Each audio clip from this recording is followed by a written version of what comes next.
Alright, so we'll continue with our journey with unit 4, which is rational expressions, and we will try doing a little bit more post-mortem of what is rational expression, so that we understand what do we mean by a discontinuity in a expression or a function. How do we understand what is meant by the vertical asymptote or horizontal asymptote of a function. So let's get into that. So just to do a quick recap of what we have learned already. So if we talk about a rational expression, we are essentially talking about something in the form of this by, let's say, this, and we learned how do we simplify this to the lowest term, and that is where we talked about also. Hi Prisha. Hi sir. So I just started while I was waiting for everybody. So we will continue with our the same unit 4, which is on rational expressions, and we'll get a little bit deeper into the concepts to understand what do we mean by discontinuity in a function.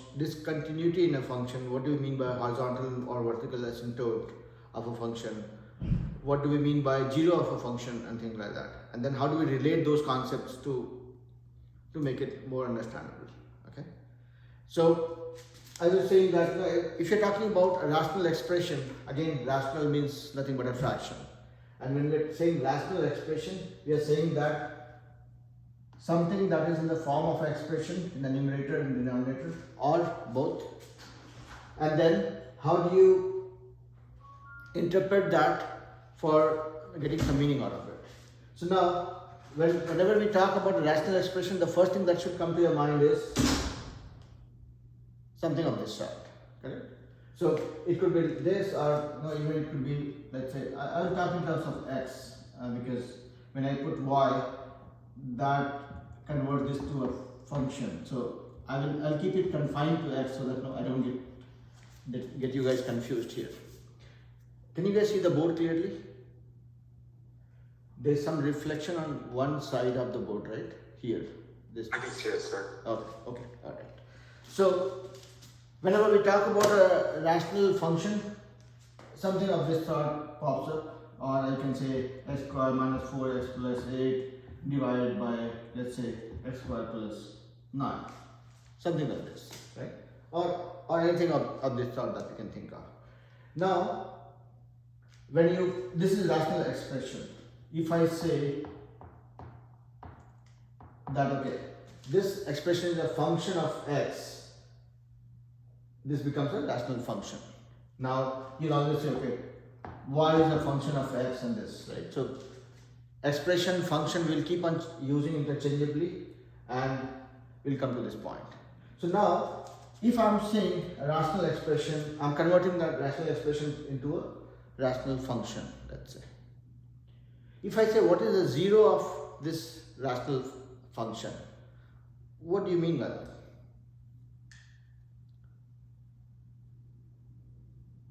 Zero of what? Whatever the x intercepts.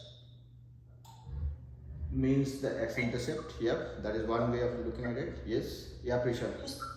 The solution. Say that again. The solution, like the equation, like basically whenever x is 0.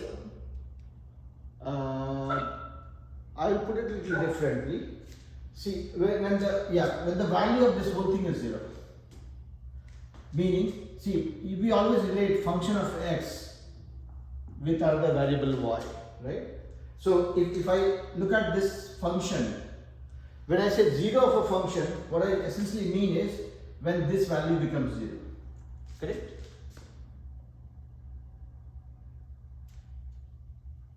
Yep. So if you ever have to find out 0 of a function, 0 of a rational function, it simply means when your outcome is 0, when the value of this whole expression equals 0. Now, how do you relate that? See, it's nothing but a rational function.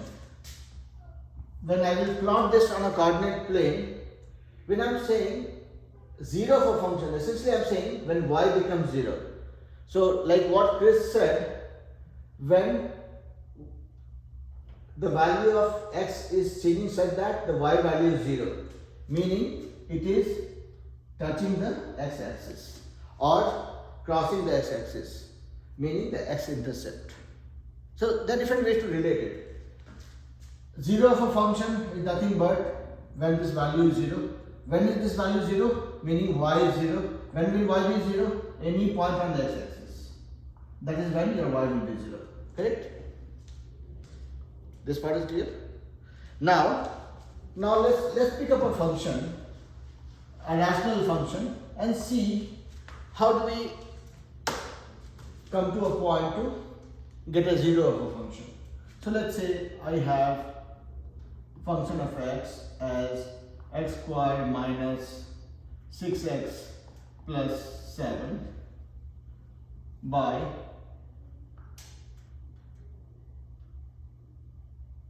x squared minus 1, let's say. Now, first thing, before we try finding a 0 of the function, first thing that you have to look at is simplifying this, because I don't like things when they look complicated or little overwhelming to begin with. So first thing is simplifying this function to the lowest term. What does it mean? Let's look at, can we break it down? So x squared minus 6x plus 7, I can factorize this as, I can say x squared minus 6x, oops,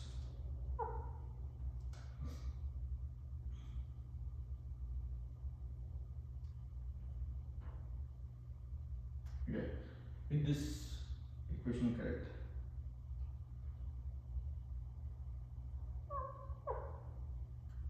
I'll say 8x. Okay. So I'm just trying to make sure that I have a solution for this to be able to explain this to you guys. So here I'm trying to factorize this. How do I factorize this? 1 and a and c I will multiply, which gives me 1 into 7. That is 7. Now what are the factors? How do I break it down? How do I split this? 7 to 1. That's the only way I can do it, because 7 is a prime number. Now, how do I get minus 8 by dealing with 7 and 1? So if I have minus 7 and minus 1, by adding these two I get minus 8. So basically I can break it down saying 8x as 7x minus x plus 7. So this is our method to kind of split find out the factors here, right? So it's ax squared plus bx plus c, when you multiply a and c, and look at how do you split this into two parts so that it is equal to this one. So since I have 7 and 1 as two factors, when I break it like this, I'll be able to factorize this. So this becomes, here I will take these two together and these two together. So here x common, it becomes x minus 7, and here minus 1 common, it becomes x minus 7. So basically it becomes x minus 1 times x minus 7. Yep. So are you guys clear with how did I factorize this? This part is okay? Dave? Yes, sir. Okay. Now, so basically we could split this into two parts, which is x minus 1 into x minus 7 divided by x squared minus 1. It's a squared minus b squared. So it's x minus 1 times x plus 1. So we have just factorized this function into this form, where we know that okay, I can knock off x minus 1 and this one, these two, and I will get x minus 7 by x plus 1. Now in this function, when you are looking at this function, one thing that you have to remember is there is a situation where your whole solution will become undefined whenever you have one of this thing becoming 0. So since we are going to knock off these two and we'll forget about this after simplification, so this becomes your condition to check, or this becomes your borderline case where you're saying that this should not be equal to 0, because if this becomes 0, the whole thing goes for a toss. You are talking about 0 by 0 kind of a situation which is undefined. So here your borderline case is you're saying that okay, I will simplify this function, but I'll be cognizant of the fact that I don't want this thing which is getting knocked off to become 0, because in that case when x equals to, that means x is not equal to 1. When this is the case, if I pick x equal to 1, this whole thing becomes undefined. You can put that value here and see what happens. It's 1 minus 8 plus 7. So 7 plus 1, 8 minus 8 divided by 1 minus 1. So this becomes 0 by 0. This is undefined state that you don't want for solving the function. So that's how this becomes your borderline case, or the disclaimer for this function where you say okay fine, this function I'm simplifying it, but I'm not going to consider this value when x is equal to 1. This is my exception scenario. Now after you did this, you will say okay fine, this becomes x minus 7 by x plus 1. Now are you guys with me so far? Yeah. So here what did we do? We had a function to solve for, and what we are trying to do is we are trying to find out the 0 of this function, meaning when the value of this will be 0. And again, if you go back to what did we do? We just simplified this to the simplest term and we said okay fine, the one that I'm going to knock off, that is my borderline case which I want to exclude from my solution. So I will not look at a case when x is equal to 1, because when x equal to 1, this becomes undefined, and that is a borderline case which I don't want to consider in my solution. So now your function is simplified to this.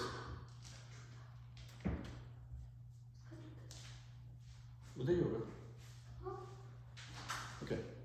So now you are trying to, this is your new simplified function and you are trying to find 0. The question to you guys is, what will be the scenario when this equals 0?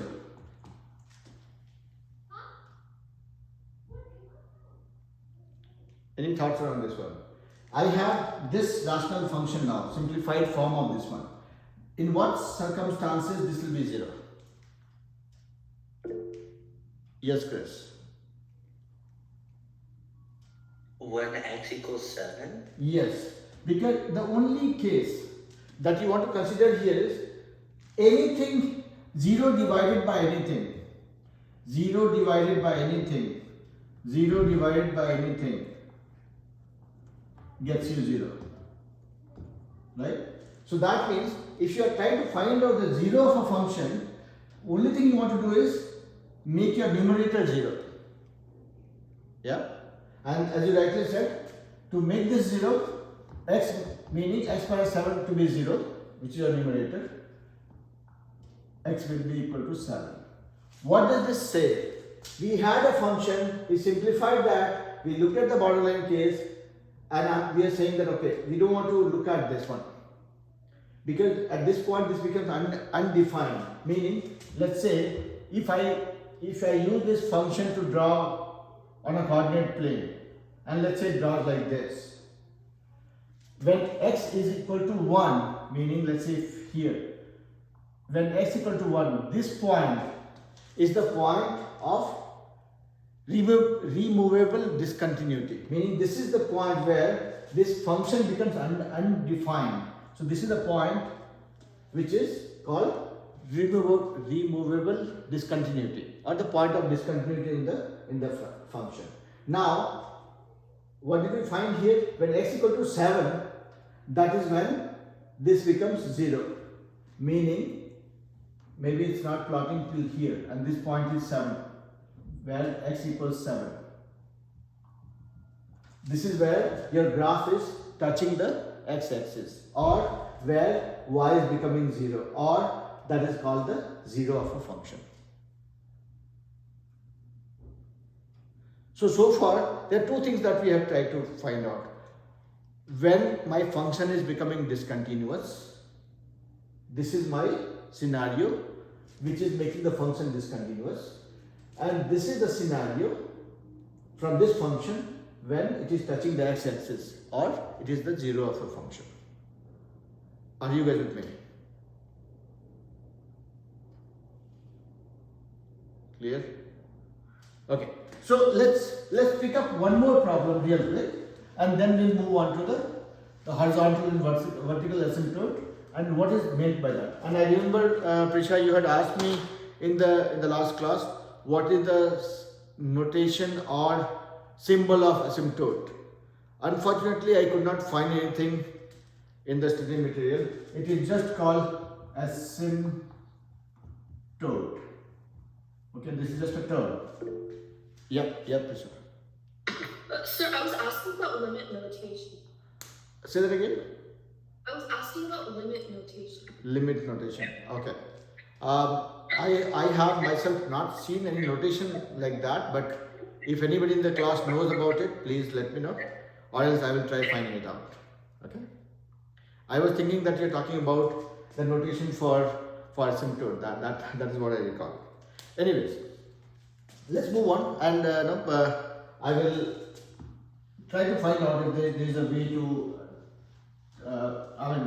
If there is any notation for the limit. Okay. Yeah. All right. So let's pick up another function, a rational function.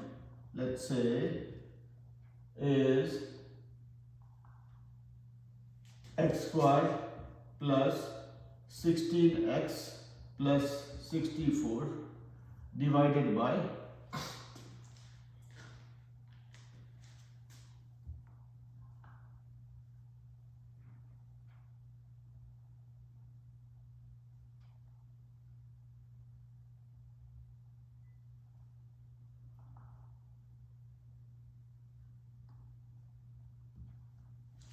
okay.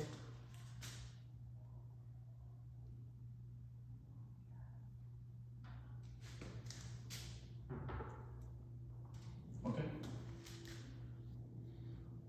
All right. So we have a function like this. There are two things that we're trying to find out. We are trying to find out what is the removable discontinuity. So again, there will be times when I will get stuck with my tongue. Okay, my tongue is stuck with my lower jaw. Okay, so there are some tongue twisters which gets me stuck. So bear with me. Okay, that's one small difficulty I have physically. Now we are trying to find out the removable discontinuity and the 0 of this rational function. Okay, so removable discontinuity means a point where the function becomes undefined, and 0 of a function means where this function will hit the x-axis or meet the x-axis, meaning where the value of the function or the y of the function will be equal to 0. Yeah. So same thing, I'll repeat myself. So here if you look at it, let's factorize this. So this is x squared minus 16x plus 64, so it's x minus 8 whole squared. Yeah. A squared minus 2ab, 2 times 8 into x plus b squared, so 8 squared. Yeah. And then, or I can write this as x minus 8 into x minus 8. And then this becomes, again, let's factorize this, 9x minus plus 8. So this is a and c is 1 into 8, which is 8. What are the factors that we can look at? 1 into 8 or 2 into 4. That's it. Now, what all factors we can use to make 9? This is my obvious candidate. So I can split this as x squared minus 8x minus x plus 8. Okay. So now this 9x is split into 8x and minus x. So I mean that was the background calculation we did to arrive at this breakdown. And here these two together, x common here, x minus 8, here minus 1 common, x minus 8. So this becomes x minus 1 times x minus 8. Yeah. So here if you look at this one, the denominator x square minus 9x plus 8, it became x minus 1 times x minus 8. Okay. So this problem has some interesting element to it. Okay. Now you will see this. Now here, after we knock off this one, the common factors, our simplified form of this function will become x minus 8 by x minus 1, because these two will get knocked off. So, and we want to make sure that the thing that we are taking out, that doesn't make my function undefined. Meaning here we are saying that x minus 8, since these two are getting knocked off and we'll forget about it, this should not be 0, because if this becomes 0, then this whole function becomes undefined. But that means x cannot be equal to 8. So this is my removable discontinuity in the function, meaning this is the point where if it is plotting a graph like this, when x equal to 8, this is when there is a break. Okay. That is how we find out the removable discontinuity, which is making the function undefined. Now once you have found that out, then you have to find out the 0. And for finding out the 0 of the function, as you guys mentioned, the numerator has to be 0. So that means x minus 8 has to be equal to 0, meaning x equal to 8. Now see the beauty of this. You are saying that your function becomes discontinuous at this point. At the same time, you are saying that this is where it is meeting the x-axis. So you are saying your 0 is where your function is meeting the x-axis.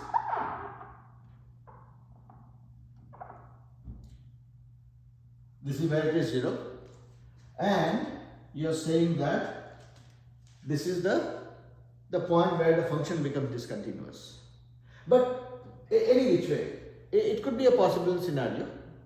This is a possible scenario. You are saying, okay, fine. This is where the function meets the x-axis. So this is my 0. At the same time, this is the same point where this function becomes discontinuous also. So this is the point of removable discontinuity as well, and that's practically possible, because you're dealing with a perfect square situation where I chose to have the same as a denominator also. So that is how this situation is arising. But in general, these points are mostly different unless you come across a situation like this. So net, there are two things that we have covered so far. What is the point of removable discontinuity, meaning where the function becomes undefined, and what is the 0 of a function. Yeah, approach will remain the same, concept will remain the same. There could be some intersecting points depending on what kind of problem we are dealing with, but solution approach will pretty much remain the same. Is this clear to you guys? So I just have a quick question. So the point of discontinuity is where it becomes undefined, meaning that the denominator becomes 0, right? Where the denominator becomes 0, yes. And then the x-intercept of the 0 is when the numerator becomes 0, right? When the numerator becomes 0, or you can even say that this is where the value of y becomes 0. So I mean, it's up to you how you want to interpret this. Mostly in terms of calculation, you talk about that situation when you have simplified this to the lowest term and then you look at the numerator. Okay? Because this guy, I mean, here we had a square. So basically once you knocked out this thing, this became a point of contention where your exclusion scenario and your 0 was same. But if it was like x plus 8 into x minus 8 kind of a thing, then you would have been dealing with a different situation, right? So I mean, what you said, that makes sense. There is no difference in that.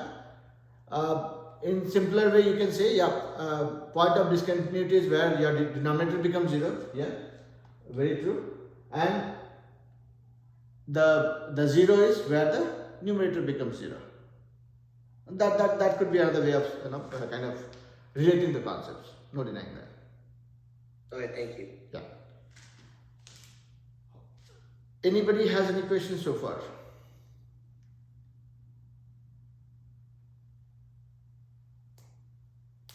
I'm just waiting to hear a yes or no.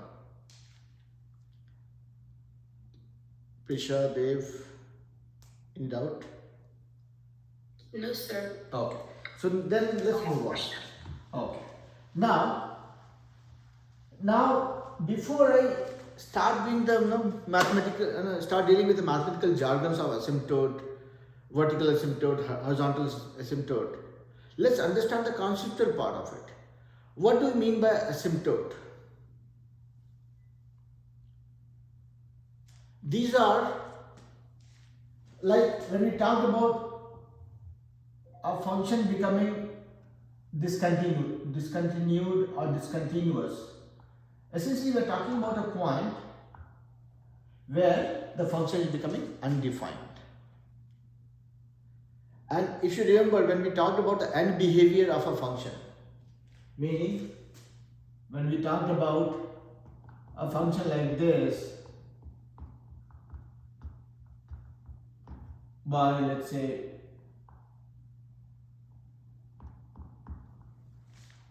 what we did, we looked at the maximum power of the denominator and then divided everything by that. So here what did we do? X square minus 4x plus 7, divide that by x cube, which is the maximum power here, and then divide x square plus 2 also by this thing to find out the end behavior of the function. So basically, what did I do?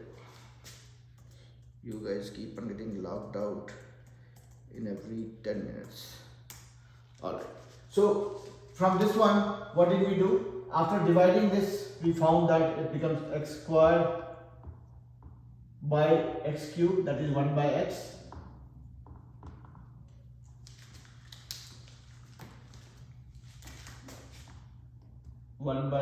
Then minus 4x by x cube becomes minus 4 by x squared plus 7 by x cube.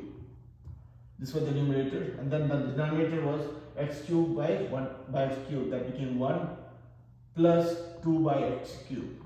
And then we looked at what happens when value of x tends to infinity, meaning when let's say value of x is infinity, positive infinity or negative infinity on the negative side, this whole value becomes 0, this value becomes 0, this value becomes 0, this value becomes 0. So it becomes 0 divided by 1, which is 0. What does it mean? So okay, let's come back to this this extreme behavior or end behavior of a function, and then we'll try relating that with the asymptote. That will make it much easier for you guys. So let's say I have a rational function like x minus 4 by x squared minus 2x. Okay. What we are trying to do is, we are trying to find out the end behavior or extreme behavior, meaning when the value of x changes to or tends towards infinity, be it on the positive side or negative side, what exactly happens to fx or this function or the value of y? That's what we are trying to find out by saying the end behavior of the rational function. So how do you do it? You look at the denominator and find out the maximum power to the variable. And then here if you look at it, maximum power to the variable is 2. then you divide everything by that value. Meaning, you say, okay, fine, x minus 4 divided by this x squared, and then x squared minus 2x, this also divided by x squared. So when you do that, it becomes x by x squared, so that is 1 by x, minus 4 by x squared, divided by x squared by x squared is 1, minus 2 by x. Now, let's say when x becomes infinity, let's say positive infinity, meaning x, value of x becomes way too big, unimaginable number, any number that we don't want to deal with. What happens to the behavior of the numerator? This part will become 0, 1 by infinity is 0, 4 by infinity is squared, doesn't matter, it will be 0 only. So 0 minus 0. So your numerator becomes 0 minus 0. And what happens to the denominator? 1 remains 1 minus 2 by infinity. So that is again 2 by infinity will be 0 only. So this becomes 0 by 1, which essentially means is 0. Now, how do you interpret this in a coordinate plane? What message this gives? This says that in a rational function like this, when the value of x becomes way too big, y is equal to 0. Or when value of x becomes infinity, y is 0. Or second thing is, visually if you want to look at it, when the value of x is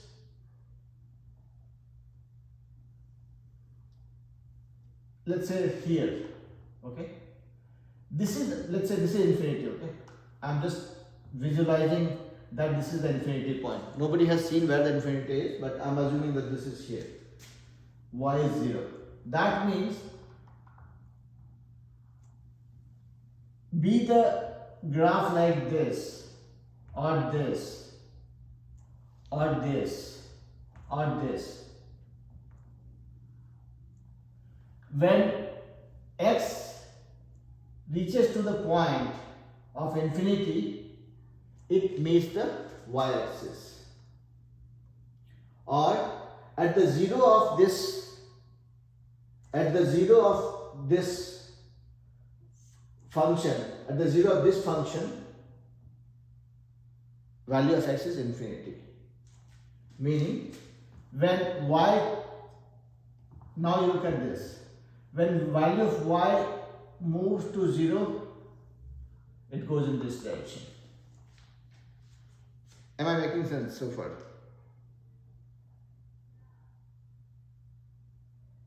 Chris, Dave?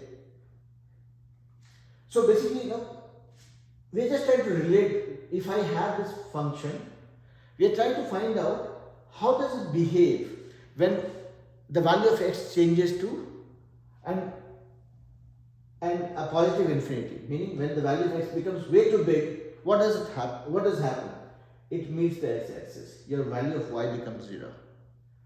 Imagine if we were dealing with something like 2x squared minus 4x by x squared minus 7. And then look at the same thing. Let's do the same thing. So here we saw, in this case, in this function, when my value of x was becoming infinity to positive infinity, it was, the value of y was becoming 0, meaning it was meeting the x-axis. Meaning at x equal to infinity, this curve or the graph that is getting plotted by this touches the x-axis. That becomes the 0 point for this also. Now,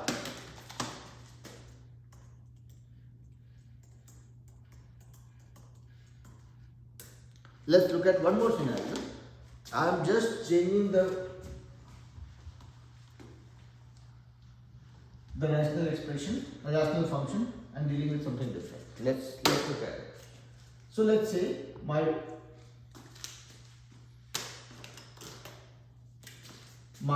rational function is like this: 2x squared minus 4x by x squared minus 7. How do we find out the end behavior? Same thing, right? Max, what is the maximum power to the denominator? X squared, meaning we are going to divide everything by x squared. Let's do that. 2x square minus 4x, divide that by x square, and x square minus 7, divide that by x square 2. So now when you are breaking the bracket open, it becomes 2 minus 4 by x. Now in the denominator it becomes x square, it becomes 1 minus 7 by x square. Now you imagine the same situation here. When your value of x becomes infinity, this part will become 0, this part will become 0. Now look at what happened here. It became 2 by 1, that is 2. Now you should visualize this graph that is getting plotted by this rational expression. What this means, when value of y equal to 2, my value of x is infinity. Or let's say this is 1 and this is 2. Okay. When my value of x is infinity, or I'll visualize it this way. When value of y changes and becomes 2, it goes to infinity. Yeah. It might be coming from this direction, it might be coming from this direction also. Yeah. So essentially, when my value of y becomes 2, x is infinity. This behavior, what we observed here, this one, when value of x is going towards infinity, this is called the horizontal asymptote. Okay. Now, so far we don't know whether this is going this way or it might be coming from this direction also. Y becomes 2. If you are talking about negative, see, if you put x equals to minus infinity, then same thing. X is going in this direction towards minus infinity. Same thing. This becomes 0. Minus infinity, 4 divided by minus infinity. Same thing. This part is 0 in which way. This part is also 0. Doesn't matter. 2 by 1. So basically, so you can say, so when this is approaching 2, when y becomes 2, this is approaching infinity. As soon as y hits 2, x becomes infinity. So, and then this line becomes straight. This is your, so when you are seeing your x becoming tending towards infinity in the graph for a given value of y, that is called horizontal asymptote. Am I reaching you guys? Are you able to relate? Now, let me give you some food for thought. If I say, what will be my vertical asymptote? How you can relate to this? See here, when I had a rational function, we found that when my x is tending to infinity, we found that okay, for a given value of y, x is tending to infinity, or based on x having what am I saying? When x is infinity, there is a certain value of y. So for that value of y, x is infinity. That means this is called my horizontal asymptote. Now, if you have a rational function like this, what would be your way to think about the vertical asymptote?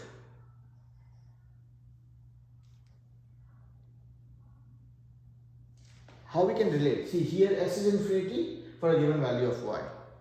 What will be my vertical asymptote? If this is horizontal asymptote, we are essentially talking about this as the vertical asymptote. Yeah? And how will you get the vertical asymptote? Meaning when y becomes infinity, when function of x becomes infinity. When will it become infinity? When your denominator is 0. Yeah? Correct? So now, if you have to find out a horizontal asymptote of a rational function, you know how will you do it. Now, let's say I have a rational function like, let's say function of x equals x cube minus 2x squared plus 8 by x squared minus 9. Okay. So here we are trying to find out what will be the vertical asymptote. Meaning for what value of x, y will be infinity. So when we were trying to find out the horizontal asymptote, what we were saying, okay, what is the value of y for which x becomes infinity? That is my horizontal asymptote. So here the way we will read this is, what is the value of x where y starts moving towards infinity, be it in the positive direction or negative direction. Right? So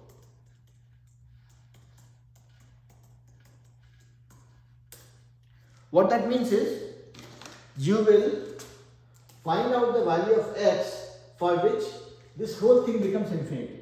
See, we found 0. 0 meaning when this value is 0, meaning this is where it hits the x-axis. Now we are trying to find out the vertical asymptote, meaning this is the point where this value is infinity, be it positive or negative. Meaning, how do you find this value to get this? Now, the only scenario is this.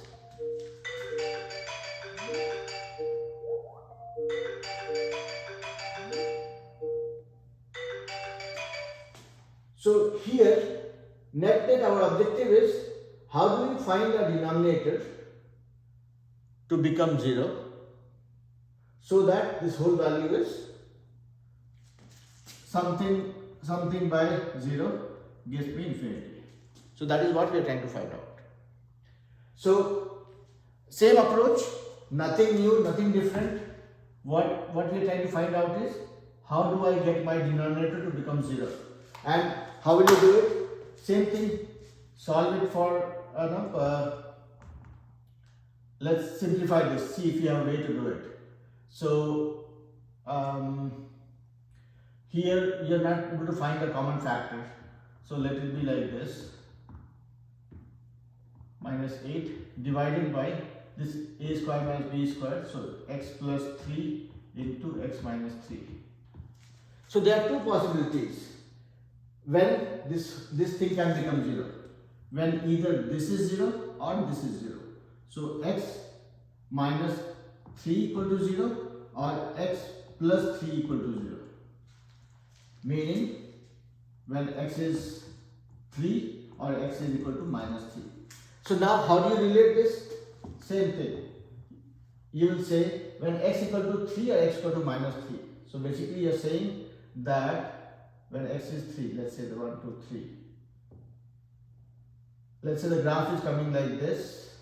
As soon as it touches 3, it flies towards infinity. Similarly, it might come from this side also. And then when x equal to minus 3, same thing.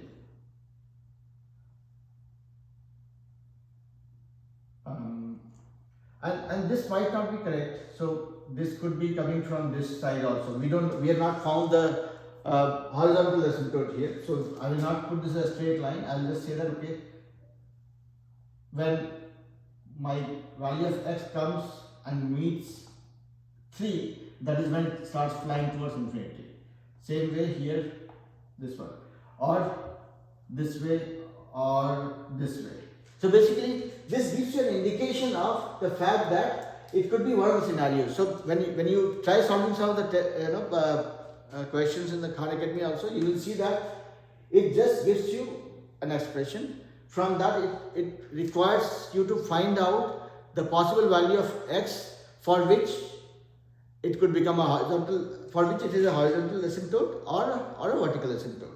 So as long as you are able to relate the concept that, okay, my horizontal asymptote means when x is becoming infinity. How do we find it out? Similarly, my vertical asymptote is when this fx or y becomes infinity. And how will that happen? When my denominator is 0. And then you can find out the respective values for this.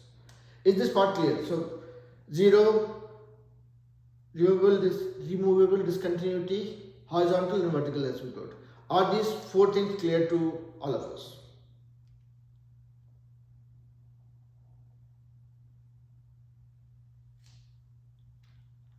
Dave, here to you as well. Yes, sir. Now comes some of the easy things. Okay, these were the most conceptual part of it. Now it's multiplying rational expressions, dividing rational expressions. No big deal. These are the simple calculations that we know or that we have done with dealing with quadratic equations or linear equations, and we can look at it. Let's say there is one rational expression which is, let's say, rational expression. So I'm not saying function. So I have a rational expression, let's say x squared minus 4x plus 8 by x minus 3, and then I have other rational expression is x squared minus 9 by x squared plus, let's say, 3x plus 7. When it comes to multiplying these rational expressions, we don't really have to stress ourselves too much. You have to always look at how do you simplify or factorize your different elements of your expression. Like this is one. Okay, so how do you have a way to factorize this? As soon as you factorize this, put them up and then factorize this part. Only thing that you have to do is, let's say after factorizing this, you got, let's say, x plus 3 into x minus 3 into x plus 2 into x plus 7. And then you, in the denominator, you got, let's say, x minus 3 into x plus 8 into x plus 7. I'm just making it up. Once you got this, then you know that, okay, you can knock off this guy and this guy. That is part of your tic-tac-toe activity. And then this guy and this guy you can knock off. But you have to be cognizant of the fact that when you are multiplying two expressions and you are converting that to another expression, you have to know that, okay, after you knock these two and these two off, then you get the simplified form of the expression. But then these are your borderline cases which you don't want to be 0. That means x minus 3 cannot be 0, and then x plus 7 also cannot be 0. And these becomes your borderline cases that you want to call out. Say, okay, fine, when I'm multiplying these two expressions, this is what I'm getting to. This is my simplified form, which is x plus 3 into x plus 2 by x plus 8, with a disclaimer that x cannot be equal to 3 or minus 7. As long as you are calling it out, you have found a solution by multiplying your expressions with a call out that this becomes undefined for these two scenarios, or this leads to discontinuity in the resulting expression. Yeah. Similarly, division, same thing. You will factorize it, and then once you come to the final point before you do your tic-tac-toe activity, you just call it out that, okay, these are the two borderline cases that I want to exclude from the solution so that it doesn't create an undefined solution for the resulting expression. Yeah. So be it multiplying expressions, be it dividing expressions, be it adding or subtracting also. When you're adding two expressions, same thing, you factorize it, find common things, the way you deal with fraction, addition, subtraction. Same way you will do it. You have to just make sure that once you get your result set, and when you're ready to knock off the common ones, whichever are the common ones in the numerator and denominator that you're going to knock off, that becomes your borderline scenario that you want to call out, saying that these two are the exclusions from the solution, and if that is not factored, that is when it becomes undefined. Yeah. All right. Any questions? No, sir. Okay. Now here comes the request. So this covers our unit 4 and all the things that we need to know about rational expressions, or all the operations with that, the understanding of asymptotes, knowing the about and behavior of the expression, knowing how do you find the zero, horizontal, vertical asymptote, and how do you deal with the different operations with the rational expressions as well. And the most important thing is finding out the solution is no big deal. Only thing we have to be cognizant of the fact that once you are finding the solution, ultimately what is our objective? We are trying to find out the value of x and y for this given expression. Now, that is where this part becomes very important to be called out. If you just simplify the rational expression and then get to the lowest term of it, and you don't call out the exclusion scenarios, your solution would not be considered foolproof or final, because it's like a bug, right? You have developed something and you did not test a particular scenario that could have gone wrong. So it's like, you put a door and there's a hole in the door through which the insects can come inside. So these are the insects that you want to protect your house from. Alright, so that brings us to the end of the class. If you guys have no questions, then I have only one request for you guys. Make sure that you go to Unit 4. Don't go off Khan Academy. Don't go to try reading everything, because we have just gone through the concepts. Evaluate your teacher by trying to do those assignments without studying what is there in Khan Academy. If you are able to do it, then I was able to do justice with the concepts. If you are not able to do it, that means your teacher did not do his job right. You will catch hold of me and say, sir, this part I did not understand and I was getting stuck with this particular problem. So if there is a problem with your approach of solving it, I will correct it. If there was a problem with how I taught it, I will correct myself. Alright? Thank you, sir. Alright, I'll let you guys go. So, Enjoy the rest of your evening and see you guys next class. Thank you, sir. Alright, bye bye.